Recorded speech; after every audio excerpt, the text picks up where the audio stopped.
This is Fearless Rebel Radio, a podcast about body positivity, self-worth, anti-dieting, and feminism.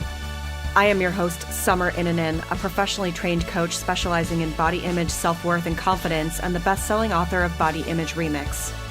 If you're ready to break free of societal standards and stop living behind the number on your scale, then you have come to the right place. Welcome to the show. This is episode 104, and I am interviewing Dr. Steve Prentice, author of Rekt, about why we are so obsessed with health as a culture, how our culture's obsession with health is making us less healthy, and what you can do about it if you feel like you fit into that category. You can find all the links and resources mentioned in this podcast at summerinanen.com/104. Before we begin, I just want to give a shout out to Oberor, who left this awesome review. This podcast is wonderful for anyone struggling to love themselves the way they are.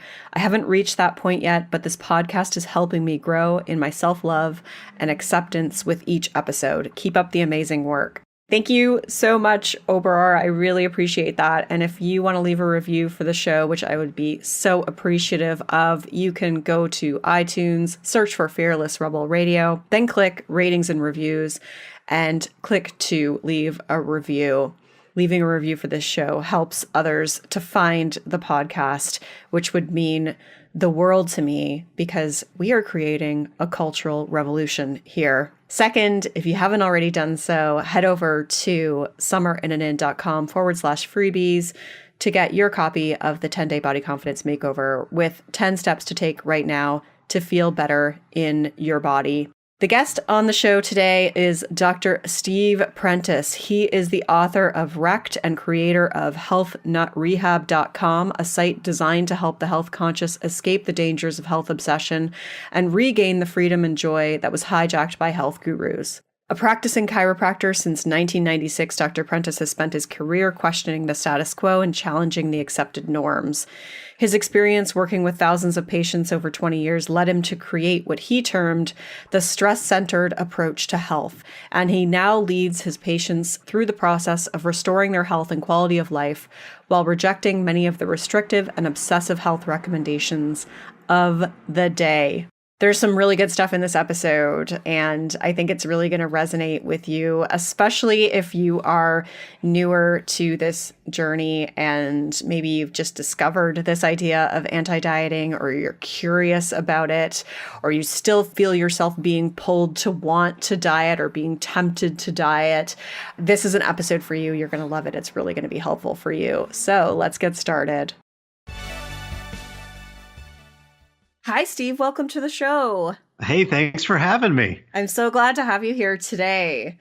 So I'd love to start by having you tell everyone about what inspired you to write Rekt. Boy, that's a good question. It came from a lot of different directions. I'd say the primary motivation was going through my own personal experience kind of rocked me a little bit. And I'm also a chiropractor, so I see patients. And so everything I went through, I was going through in front of them. And I put myself out there as kind of a leader and a mentor. And so it's what motivated me was both of those things, my own personal experience as well as, my patients' well-being. And yeah, I can tell you my story if you're interested. But yeah, I was going to say, what's the personal experience? Well, I mean, it was nothing like, nothing tragic. But about in 2007, I decided that because at the time I believed that, whether or not someone would lose weight was purely a matter of, commitment and sticking with it and doing the right thing and being a good boy, So, I finally, after struggling with weight issues most of my adult life, I got to 2007 and I decided, you know what, that's it. I'm going to do this not only for me, but I'm going to lead the masses and showing them how to do it too. And so I had a practice full of people and I started doing this diet thing and I was really fired up. So I was sticking with it. And about a month into it, I had dropped some weight and people were starting to ask me about it and, hey, what are you doing? And so I decided to do it for everyone's sake. So I created, at the time, there were really no blogs. So I just created an email list, and anyone who wanted to follow my story could jump on this list. And every Friday I would whip out an update about my journey, and I would send it to everyone. And this thing just kind of grew and grew and grew. And it ended up turning into something quite bigger than I ever expected. I had just a lot of people following from all over. I was featured in newspapers. I was on the Cleveland, primetime news being interviewed. And this thing just blossomed into this whole event. And I did this for about a year, and I was quote unquote successful. I lost like 70 pounds, right? So I'm thinking, hey, I figured this out, right? So I started preaching to the masses and showing everybody, that they could do it too. And as I know now, I had no clue back then, but as I know now, I was never going to be able to keep those gains or results, I should say, and proceeded to put it all back on. Went through some family circumstances that were quite tragic, and diet and exercise and weight loss and all the stuff I was so focused on for so long became, I say it was about number 13 on my top 10 list of priorities. And so with the focus taken off of that, then it was inevitable. And then you add all the stress that I was under, and it rebounded remarkably fast. And so now not only did I have to endure the whole, beat myself up and the guilt and the, oh gosh, I can't believe I let myself get like this. And I went through all that, but not only that, but I got everyone I preached to got to watch me do it as well. Yeah. And no fun. And so part of the process of coming out of that experience, is not only looking for answers for myself, but knowing that, wow, so many people are just dealing with this same drama. And I just wanted to do what I could to kind of help people get out of that trap, because that's exactly what it is. So, yeah. And so you talk about what you noticed in patients too, was that, your clients and your patients and yourself, is that like the more that we do to improve our health, quote unquote, the worse it gets. So what did you notice, I guess, within yourself and within, the people that you worked with over the years? Well, I'd say that, one of the things I started noticing, and because early on, and especially I think because I'm a chiropractor, so, I've never been mainstream medical. I've always been kind of on the cutting edge. And, I jokingly say, I was doing the gluten and the paleo thing before anyone ever before it really even had a name. I was doing gluten-free, unnecessarily, by the way. I was doing gluten-free before they had any gluten-free products. You just had to rough it. So I've always been, I've always been like that. I've always been alternative, for lack of a better word. And so, getting into that world, I lived that for a long time, taught patients to do it. And if any of you are listening, I apologize. Yeah. But taught them to do it. And then after a while, especially after the whole diet fiasco, what I discovered and what I kind of concluded was that I wish I had my old body back. From before I was so health conscious. And I've started to see that with a lot of other people that would come in with all this list of problems, just a lot of metabolic issues and thyroid issues and anxiety and depression and autoimmune disorders and all this stuff going on.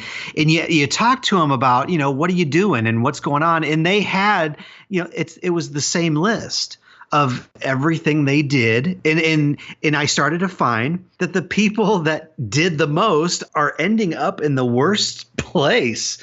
And so that's really what kind of got me started down that. And I've since concluded and have figured a few things out in that it is true. I mean, when you take up health as a hobby, and I shouldn't even say health, I should say when you take up health fanaticism as a hobby, which a lot of people do, it usually ends badly. So you would be far better off. And one of the things I say all the time is, you know what? If all you did was focus on reducing stress levels and enjoying your life. If that's all you did and never even thought about diet or exercise or anything else, you would end up being the healthiest and happiest person on your block. So, and I honestly believe that. And I think part of the way that we need to start getting our health back is to stop trying so hard, because it's in trying all this stuff that we're doing so much more damage than if we would just leave well enough alone sometimes. Yeah, you mentioned like your clients would come to you with kind of like this list of the things that they're doing. And so I want to get a little bit more specific in terms of what were some of those things, because I want people who are listening to maybe identify with some of those things. Like I'm guessing, and I know I read your book, so I know, but like just beating yourself into the ground with high intensity workouts, continually tweaking your diet, like cutting macronutrients, like what kind of stuff did you see really being problematic with people and within yourself? Yeah, I'd say, and I could even just say what people are doing now, because it's never been worse. Yeah. I mean, going back, it has not, I don't know if it's going to get worse, but it hasn't been worse up till now. And it's the same thing. So for some reason, the healthosphere, all the current advice regarding health seems to have the same theme. And that theme is you need to pay for your past sins. You need to pay a penance. You need to make up for your indiscretions and your gluttony. So every piece of advice virtually that comes down the pike is difficult and abusive. And I say abusive, and I know that's a strong word, but I believe it is. I use that word. I use the exact same word when I talk about dieting. It's abuse. Yes. Yeah. And just all of it, because every piece of advice that you're given, it runs counter to every biological urge you have. So in order to implement this stuff, and I could go down the list, and here I'll do it in a second, but you try to implement this stuff, and you might as well just sign a formal declaration of war against yourself. All right. Because that's going to be the life you're going to live on a daily basis. And you have the pleasure of doing things all day that are very, very difficult and run counter to your own innate drives. And then at the end of the day, you can lie in bed at night and critique yourself and chastise yourself over how bad you screwed it up. And then tomorrow, how much better you're going to be. And it's just a daily grind of what people set themselves up for. And so the most common things are you gotta eliminate a macronutrient. Okay. I don't care which one. Doesn't matter. Right. You just got to eliminate one of them. Yes. So whether it's protein or carbs or fat, you can't have them all. You got to lose something. And preferably you want to eliminate joy the most. Because for some reason, I think you get bonus points for that, apparently. I don't know how this works. But so, if your favorite food is pizza, then you need to give up carbs and bread and grains. OK, so whatever your favorite food is, you have to give that up for the rest of your life. All right. So that's number one. We have to do that. Then we have to start doing these starvation protocols, otherwise known as detoxes and cleanses. And which is really, I think, all they are is just, thinly veiled starvation protocols. And can I just stop you right there for a sec? Because I think sure. One of the best lines in your book was when you called detoxes and cleanses a dietary spanking. Yes.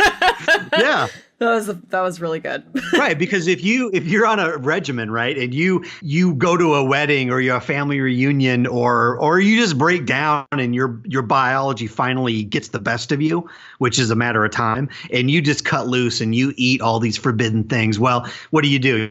Next day, and you have to, like I said, you have to pay for your sins. So you have to go to confession, and then you have to, do usually a cleanse or a detox. So you got to take a 3-day. You got to go to timeout.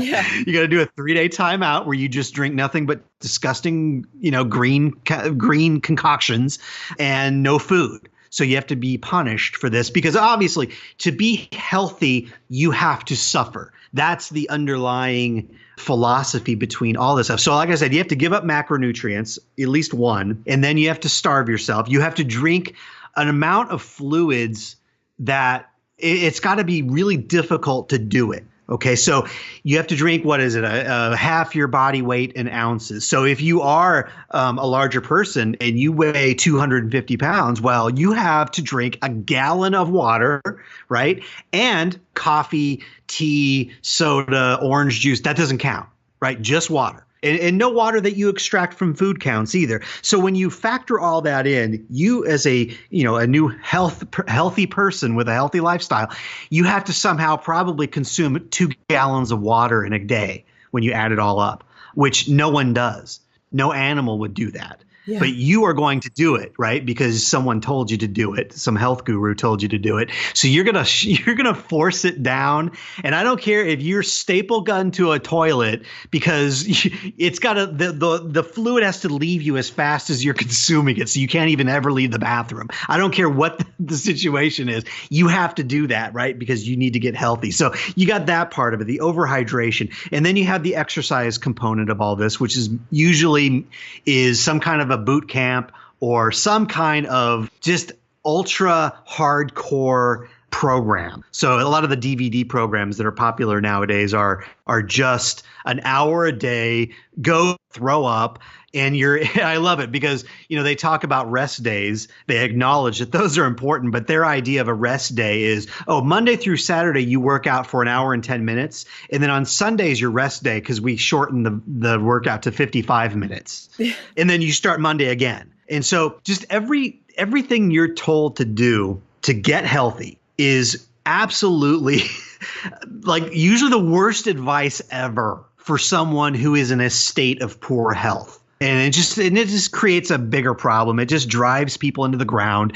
It's a game you don't have a prayer of winning. And when you fail, you'll just chalk it up to your poor commitment and you'll beat yourself up. And then you'll pout for a little while and get depressed. And then eventually you'll summon up some motivation and you'll give it another go. And then it's just rinse and repeat. And I've seen people rinse and repeat this thing decades, spend their whole life fighting a battle that they had zero chance of ever winning. And it's just tragic. It's getting worse.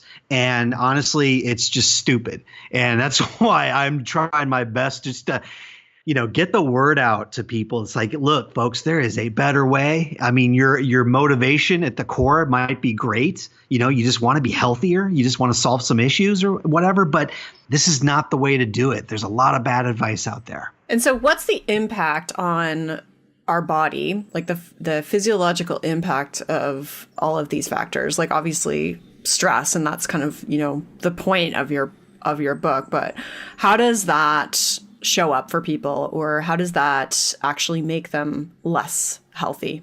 I'd say the most common way, it's usually through hormonal. Now there's a lot of tentacles on this octopus. So, there's other ways that it will affect you emotionally. This will get to you. The cycle I just explained will get to you, and it will start wearing you down, and that will have real consequences. But just from a physical standpoint, it's primarily through hormones. And when we're talking about hormones, primarily the stress hormones. So adrenaline, cortisol, those. So if you're living in a state of stress, and by state of stress, I define that as anything that initiates a stress response in your body.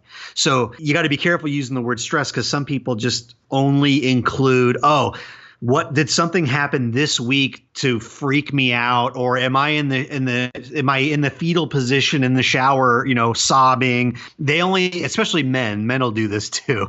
They don't understand what stress really is, and they only assume stress is some tragic event that most recently happened. And that's not the case.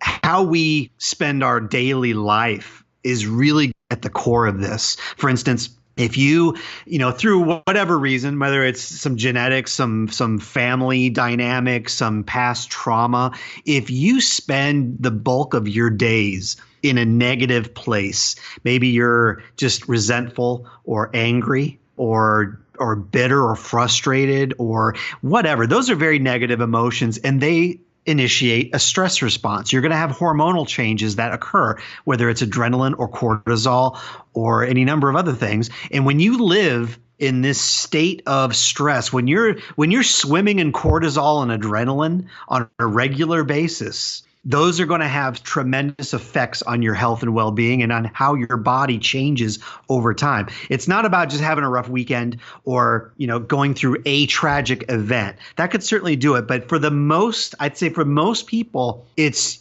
the sum total of your typical day. If it's stress-filled, if you go to a job you hate every day and you loathe it, yeah, good luck. I don't care what diet you do, what nutritional protocol you pick, what exercise program you go with, good luck, because you're not probably going to be all that successful, because people that live under chronic stress, it just doesn't end well.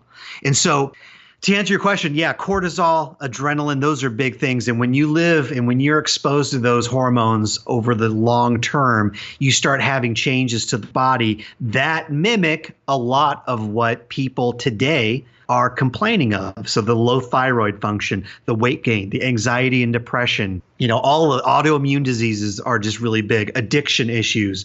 You're talking about the human body can only take so much before it starts to break down. And, I could go into the perfect storm that I think has arrived at this moment in time to kind of create this mess. Because it's not like the people living today aren't the first people to experience stress by any stretch.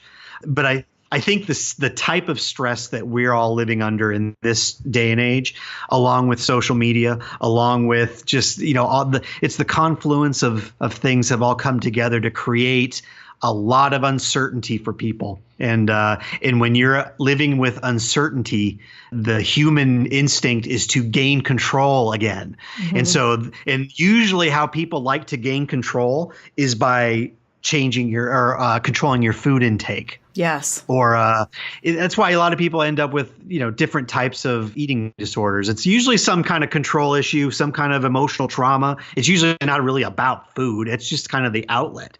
It's like rats gnaw on a piece of wood to relieve stress, and humans go on diets, mm-hmm. is what it comes down to. Yeah. So. Yeah. And I'm actually really curious to know, in the realm I work in, it's predominantly women. And I think a lot of times when we talk about disordered eating behaviors, it's, immediately we think it's happening more in women. And obviously, like, there's the societal pressures on women. So in terms of, conforming to a certain body size, but in your experience, do you notice this across both sexes as this being an issue in terms of that obsession with health? Absolutely. And you're right. It's like when you typically think of disordered eating and those you think of women because the media and everything else and the pressure that's put on them. And, but no, I see it swinging. There's no, what's the word I'm looking for? There's no, I can't think of it, but anyway, discrimination. That's the word I'm thinking of. There's no discriminating now between the sexes when it comes to this, because think about it. Guys are doing some really incredibly dumb things, all in the name of looking a certain way. So, I mean, my whole life doing like steroids was like, I mean, that was sleazy and scary, and no one did that except if you were maybe a professional athlete and you're just trying to get ahead, or, basically it was like a criminal element that did that. And now in the last 10 years, you have guys that freely just let everybody know that they do steroids. And despite the fact of how destructive they are, it's almost like men will just look in the mirror and go, you know what? Is it worth it to me to shorten my lifespan by, I don't know, 15, 20 years if I can look like, X? And they're saying, yeah, let's do that. That's a good idea. So they're doing some incredibly, I mean, they're doing the disordered eating as well. It may not look exactly the same, but they're spending ridiculous amounts of time in gyms, and they're injecting steroids, and they're doing really crazy things, all in the name of looking a certain way. So yeah, I think maybe it's social media that kind of leveled the playing field, because now everyone has to kind of keep up with what you think is the gold standard now. So yeah, to answer your question, absolutely. I think it's starting to level off as far as it includes everyone. We're all under the same pressure. Yeah, and so what I mean, you mentioned that health has gone from something that helps us to fulfill our purpose in life to being our purpose in life, which I thought was such a powerful statement because that speaks to a big reason why we're so obsessed as a culture with health. Yeah, absolutely. And I have my theory that this is one of those. I don't have studies to prove why this is, but I have my own inkling is that I think we live in a peculiar time.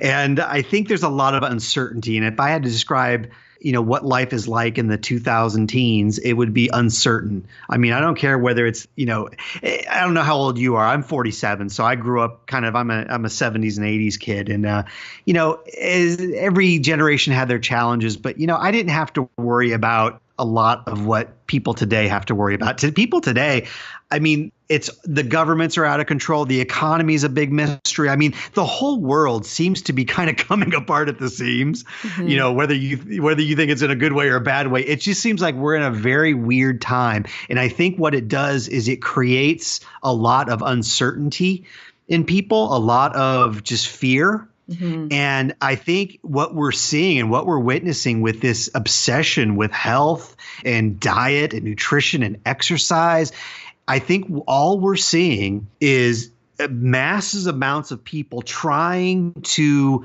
control their world a little bit.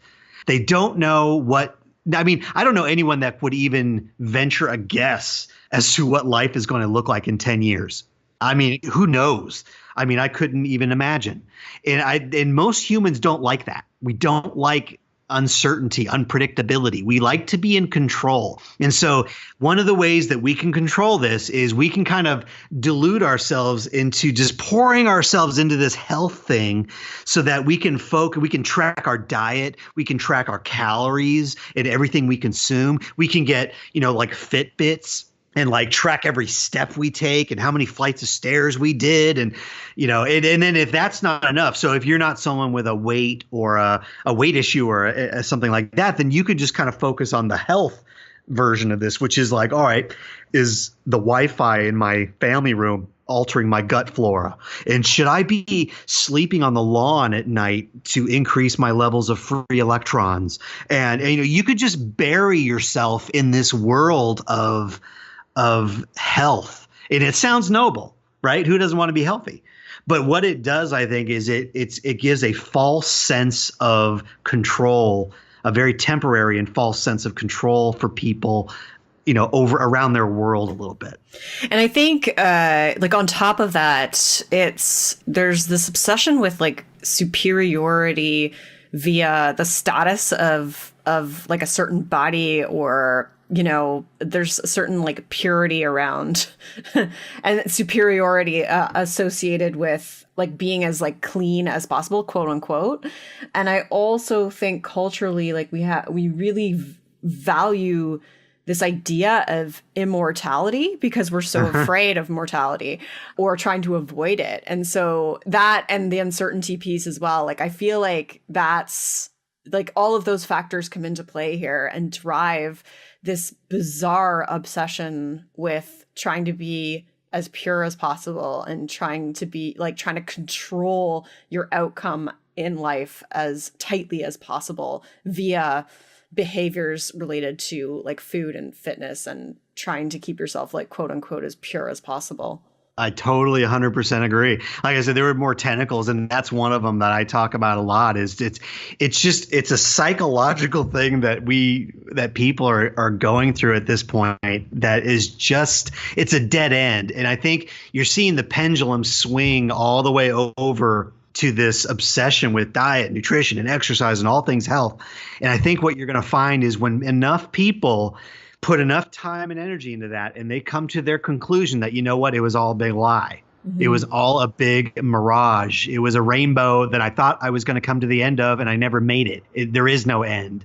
Then you're going to see the pendulum, I think, swing the other way, where people start looking inside. They start looking at what really matters. because I don't care that's why I almost make fun of optimal health, because how do you know when you're optimal? There's we don't come with gauges. So if you don't know when you're optimal, you have to always assume you can get better. So it leads to this neurotic life of like constantly trying to find the next thing that's going to get you even better. And so you live your whole life doing this. And sometimes I feel like asking people what you kind of alluded to. It's like, I want to say, you do realize you are going to die someday, right?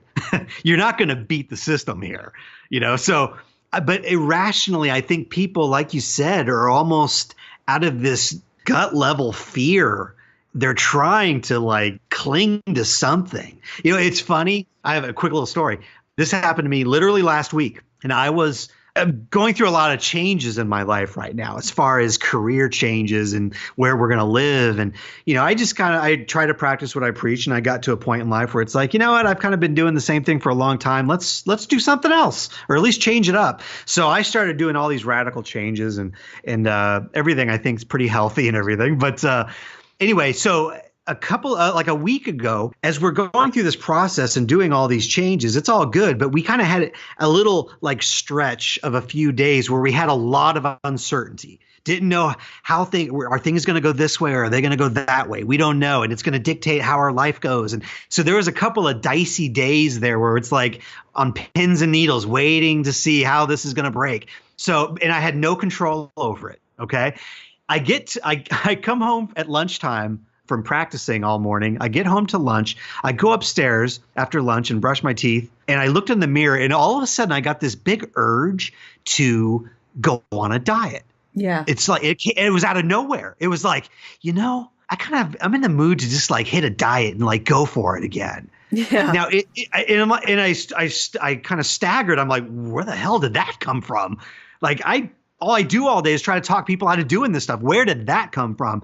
And in the past, I would have been like, oh, this is good, because now I'm starting to get my motivation. It's coming back. I'm starting to get like geared up, and this is a good thing. But now I look at it differently, and I'm like, wow, where did that come from? And and looking at it, it's like, I'll be damned, going through a few days of uncertainty of not knowing how my life is going to go, in a certain way. And what does my brain do? Mm-hmm. My brain clings and reaches to something I've done in the past that gives me a sense of control. It's doing a diet.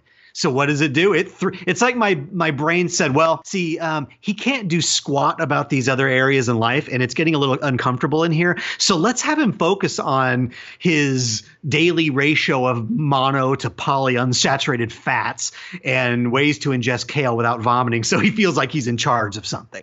It's like your brain wants to like distract you with these kinds of things in order to give you some emotional relief from the uncertainty and the lack of control. And I think to get out of this game, to get out of the whole health obsession and the diet obsession and everything else, I mean, it's multifaceted, but one of the things I think that's key is we have to let go of the illusion that we are in control of anything here, because we're not. You have to get to the place in life, and this could be a spiritual thing that you have to go through. It could just be some just good old fashioned growing up and some growth. But you got to get to a place in life where you can look at life and not need to know the end outcome.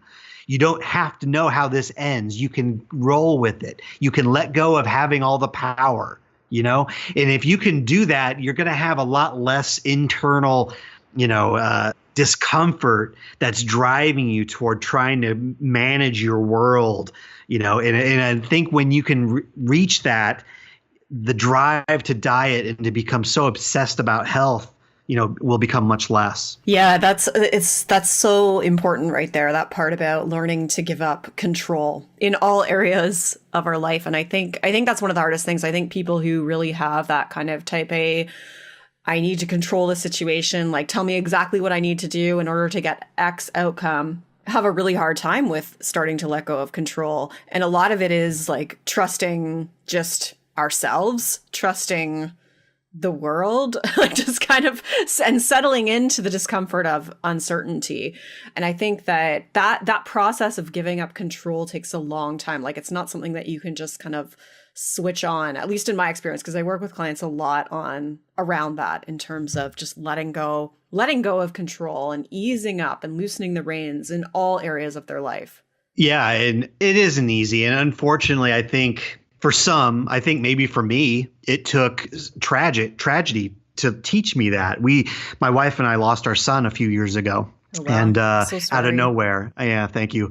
And it was obviously, that's a rough time. That's not good. But I tell you what, you get some hard lessons, like you just speed up that learning curve real quick. And you come to the conclusion that you don't. And it's just the ironic thing is we don't have control. It's fact. It's just a matter of how long does it take you to accept it, you know? And so when you go through something tragic where you did, you know, and dieters go through this too, you know, because how many people get to the point, and this is where this is after my diet fiasco, this is where I found myself is, you know, I did everything they told me to do.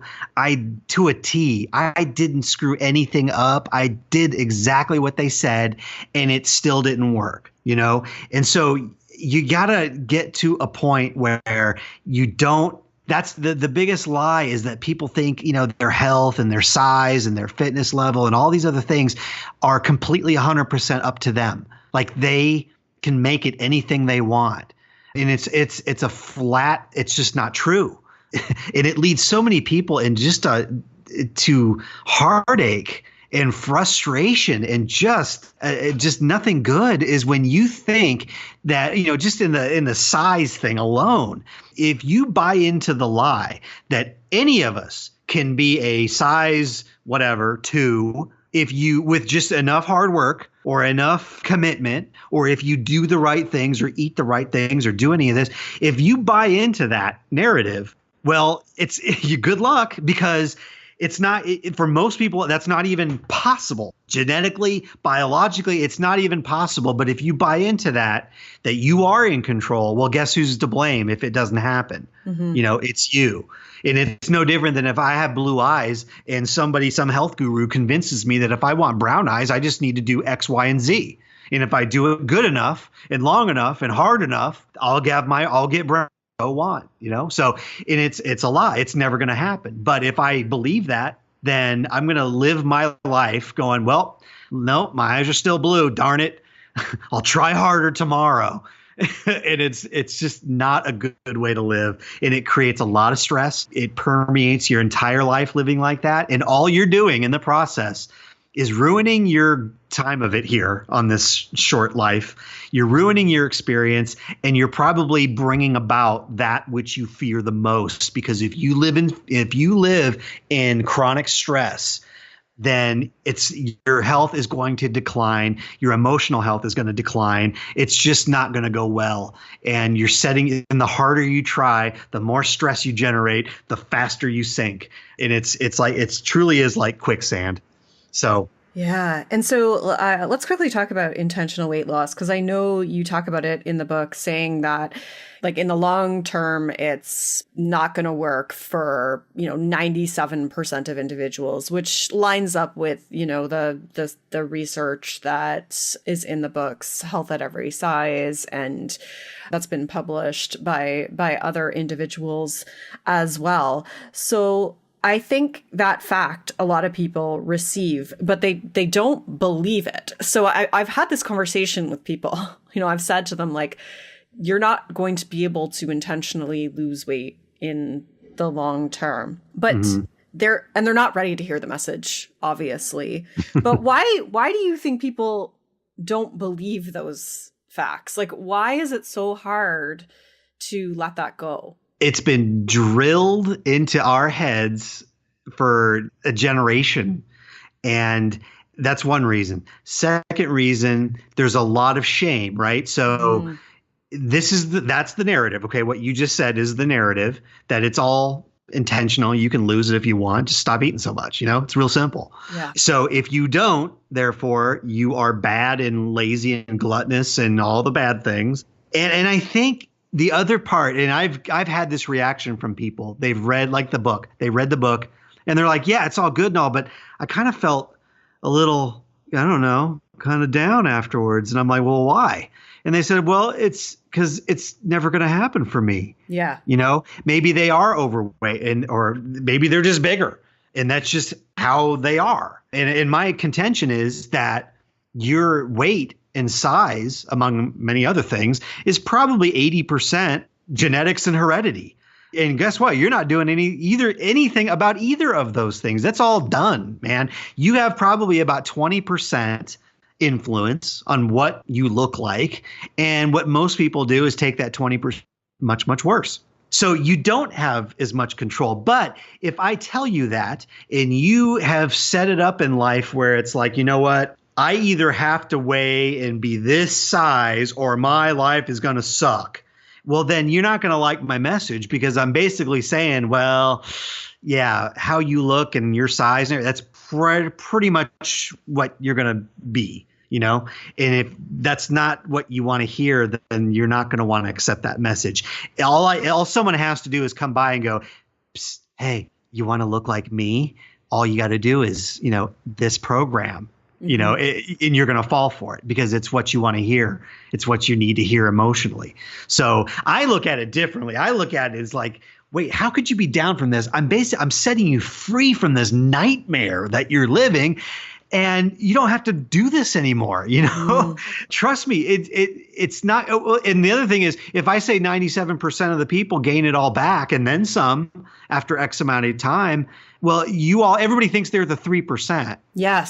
That's going to beat the system, and it's like, well, okay, but yeah, not likely. Yeah. So sometimes people have to just, they got to learn it for themselves. They got to go through it like teenagers, you could tell them what to do, but they got to experience it, for themselves. Yeah. Everyone has to get to the place where they are just done with it. Like where the Exactly. where the the behaviors are causing more psychological pain than accepting the idea of accepting their body size. And I think that happens at a different phase for everybody. And I also think that it's so hard because, as you mentioned in the book, you generally do quote unquote succeed in the short term and feel better. So after a few weeks and often in the beginning, a few months for people, they do feel better. And then it's not until the long term that things start to crash. And so we think that we're the problem and we need to keep tweaking because it actually did, quote unquote, work in the short term. And that's why it's so deceptive and hard to break free from. Yeah, it would be so much better if it just never worked from day one. Right. We'd be so much better off because it gives you the illusion that you're succeeding. And then when it stops working, when you hit the plateaus, when you stop losing weight, when you stop, when the symptoms start returning, whatever symptoms you were trying to fix, when they start coming back, everyone thinks to themselves the same thing. Well, I need to do it harder. They try to recapture the magic. And so they double down. What used to be, well, I'm just going to eliminate some of my carbs.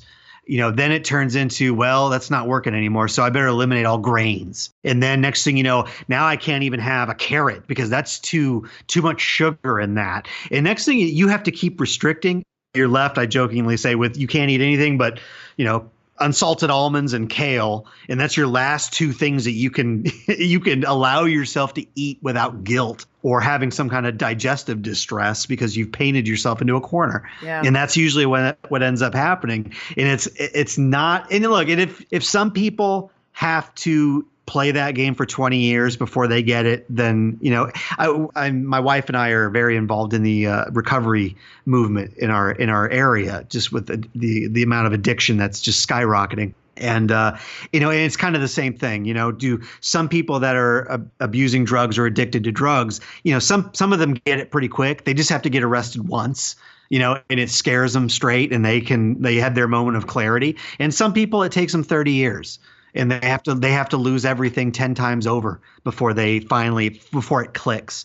And so I think it's probably similar to, dieters in that, eventually you're going to get it. I mean, I don't know too many 85-year-olds that are sitting around going, well, I got to get my weight off. I mean, eventually it occurs to you, out of hell with it, and you accept the fact that it's just not going to happen the way you thought it was, because it's for a lot of reasons, but primarily because it's such a flawed narrative that we've all adopted anyway.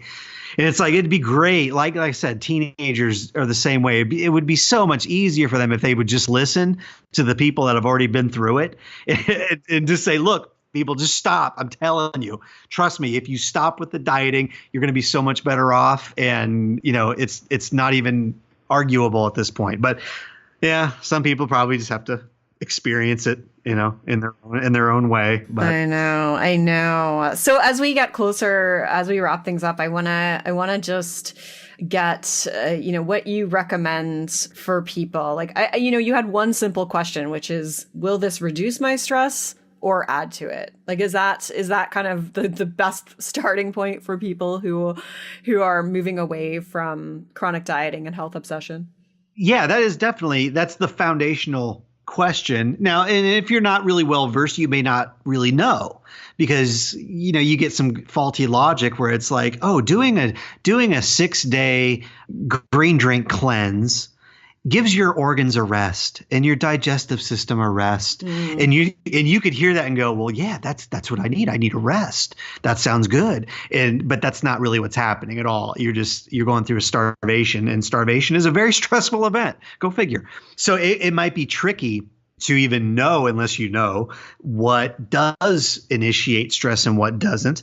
But taking it even a step back, I would encourage people, first of all, I would seriously focus on your mind health first and foremost. Now, if you're doing something absolutely ridiculous, and you need to address something physical, then, by all means do that. I mean, if you're killing a fifth of bourbon every night before bed, then yeah, you might want to start there. And like, that's probably not a good thing to do. But for most of us that live, semi-reasonable existences, I would stop with the food obsession, stop thinking about food and exercise and doing all this, and start putting your focus on these things. Start focusing on what's going to make me happy in this life. How can I learn contentment? How can I become at peace in my own skin? How can I just enjoy my life?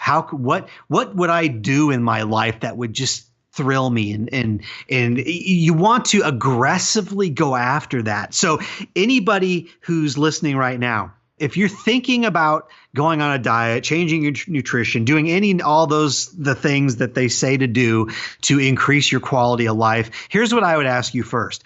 Are you going to a job that you hate every day? Are you living in financial crisis every day? Do you have an intimate relationship, a spouse or a family member that you're at war with? Because I would forget all the diet stuff. Go there. Because you know what? If you do go to a job that you hate every day, that is what you need to think about. Because you cannot live in a state of stress and expect your body and your mind to come out of it unscathed. It's going to take a heavy toll, and you need to address that. And I don't care what you do, lifestyle wise, diet, exercise, all that kind of stuff. I don't care what you do. It's not going to overcome, living in a way that is just not congruent with what you want. You have to, and this is what people have a tough time, because this is not easy. I don't want to make it sound like, go quit your job. No big deal. I know it's a big deal. It's a huge deal. If you have a mortgage and you have kids and you have responsibilities, you can't just go quit your job for and without a plan B. But what I would say is, if that job is a source of stress, it's not worth dying over. And, I watched my dad die from that kind of thing. It happens a lot. And so if that is the case with you, you need to start taking steps to getting yourself out of that situation. Whatever that may be. Maybe it's taking classes. Maybe it's putting your resume out there. Maybe it's, who knows what it is, starting a business, doing something. And I tell you what, if you took action in those areas, you will feel so much better about yourself, about your life, about your hope for the future. And you know what? When you're focused on fulfilling, endeavors like that, there's just not a whole heck of a lot of room left to worrying about whether or not, you had too many carbs today. It just kind of crowds out the silliness. And so that's what I would really encourage people to do, is really start looking at your life and asking yourself those questions and aggressively go after. Don't just sit around and daydream. Don't just sit around and go, yeah, gosh, man, if I didn't have to go to that job, if I was really, doing this for a living, boy, life would be so great. No, you need to get up and actively and aggressively go. That is ultimately what you need to do to start restoring your health and your quality of life and your emotional health and everything else. Yeah, and I think it's really important to mention here, like, the impact of social differences on health, because, for individuals who are living in, who experience discrimination or who are marginalized, like, it's so much harder for them to just say, well, I'm just going to go and find a new job, because they experience oppression and discrimination, and, that has such a huge influence on our health too. So I think as people like you and myself who talk about mental health and mental well-being, we have to be pulling that into the conversation and the equation, because otherwise we're not doing anything. If we know that mental health is so important to our overall health, and we're not, advocating for equality and justice and better access to healthcare, and advocating against discrimination in terms of, wage disparity, and, in companies, and advocate for more diversity in companies and things like that. I don't know, I'm taking this, I'll get off my soapbox in a second, but I feel like it's really important. And so I want to add that in there, because I think it's super privileged to be able to say, okay, I'm going to change. I hate my job. I'm going to change it, which is what I did. And I totally acknowledge that it's a lot of privilege to be able to do that, and to be able to move across the country to somewhere that fed my soul. So I think just for anyone listening to also see it from that perspective, and know that we need people who are speaking to health to be talking about that too, because otherwise health is not going to be possible. It's only going to be possible for the privileged. Yeah, possibly, depending on what the issue is. Yeah, changing jobs, that's an example. And that's not easy I would say that's not easy for most people. So yeah, there's going to be conditions. But, I kind of look at it like we live in a screwed up world. And I'd say if you don't have serious obstacles in front of you, you're the exception, not the rule. And, and we all have our stuff, even if people that appear to have all the advantages, you know what? You don't know if they were emotionally abused growing up, or if they were traumatized and they're crippled, with whatever's going on in their life. It's just, there's a lot of people are in pain, and I'd say most people are in some degree of pain, and they got to overcome that. And it might look different from different people. And the one thing I would say is, we can take these challenges that we all face, whatever they may be. And granted, some have more than others, and that's just the way the world works. If it turns you ugly inside, if it results in you being just pissed and angry and bitter, well, I mean, that's sad, but you don't have to do that. And I would recommend you not do it. My wife and I had to bury our son from PTSD and addiction, overdose from PTSD from the Iraq War. My wife, God bless her, she responded by being an advocate in the recovery community. And she's done some amazing things, but you know what? A lot of people go through that stuff, and we meet them all the time. Almost every day we meet parents that are struggling or suffering with their child's addiction issues or death. And you know what? They don't all react like that. And, by the grace of God, she was able to, and we were able to, but we all get, excuse my language, we all get the shit sandwich at some point. And how you respond is going to make, I don't mean this to sound like an Anthony Robbins seminar, and we're not going to do a firewalk or anything after this, but how you respond to these things, to the challenges and obstacles in your life is going to dictate it. Because if you respond with anger and just bitterness, then it's going to eat you up, and you will ultimately pay that price. It will take years off your life. You will not have the experience on this earth that you could have had. And I would submit you may not even make as much of a difference as as you might have been able to had you been able to channel that energy, those obstacles, into something productive and something that brought light to the world, not darkness. Because I think that's what we see a lot of these days, is just everything is responded to with anger and just tantruming. And I don't know that that's the greatest way to handle things. But anyway, my 2 cents. Yeah, I mean, I think it's how I think anger can be effective when channeled in a way where you use it to build resiliency and spread a message. Like I think it can actually sometimes guide us to a more purposeful existence as long as it's not eating us inside. I think it depends. Like there's different manifestations of anger, but I think sometimes it's just acknowledging that not all of this is an individual issue, and a lot of it is like a cultural and collective issue too. When we talk about health, so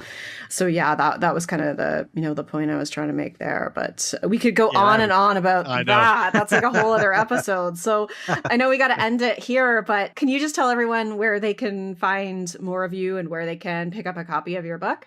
The book is called Rekt, and it's available on Amazon everywhere. And we have a website called Health Nut Rehab, and that's a place where you can go. I post articles and different things like that, but I get more of this kind of information. And really, the goal of that website is just to help people kind of break out of this health obsession, weight, diet obsession, and just kind of move on to more productive areas of life, because it's a dead end road, doing this the health obsession thing. It really, I mean, that, and probably most of your listeners know that, but more people need to understand that, because it's not enough just to tell them, hey, you should stop dieting. You need to tell them why. Yeah. And when people understand why, then it makes sense and they have a chance of doing it. But you don't want people to think that you're just advocating for people just not to care about their health anymore, or to, let themselves go to pot. It's not about that.